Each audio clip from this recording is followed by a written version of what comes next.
राताल त अब एकजना सन्यासी आएर बनाएको भन्ने किंवदन्ती छ। अब देखिया कसैले होइन, सुनिया कुरा। जोगी आएर भिक्षा माग्दाखेरि कसैले भिग्न दिएर अनि पछि रिसाएर जोगी चिन्डो हुन्छ नि, त्यो फुटालेर अनि त्यसैबाट बनेर ताल, त्यही भैँटाको जसले ताल बन्यो भनेर किंवदन्ती भन्छन्। अरू त त्यहाँको पहिला पुन बस्ती बुढा भएर अहिले बुढा लेख्छन्। ऊ साई राराका साईले शाह भए।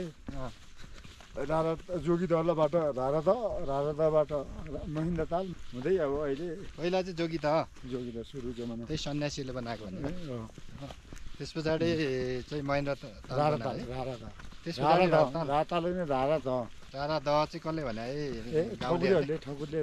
राराको अर्थ के हुन्छ बा? राराको अर्थ के हुन्छ? पहिला ती राधा बस्ने रहेछन् टाकुरी राजाहरू। राधाबाट रारा भयो चिप्लिएर। राजाबाट चाहिँ राधाबाट राराबाट हो त्यो साईबाट शाह, त्यही हुँदै अहिले रारा ताल भन्छन्, रारा लेक भन्छ। अहिले त लेक बन्ने चलन आइसक्यो। अहिले महेन्द्र ताल भनेर चाहिँ महेन्द्र राजा आएर भनेको 20 सालमा आएर महेन्द्र ताल नाम राखियो।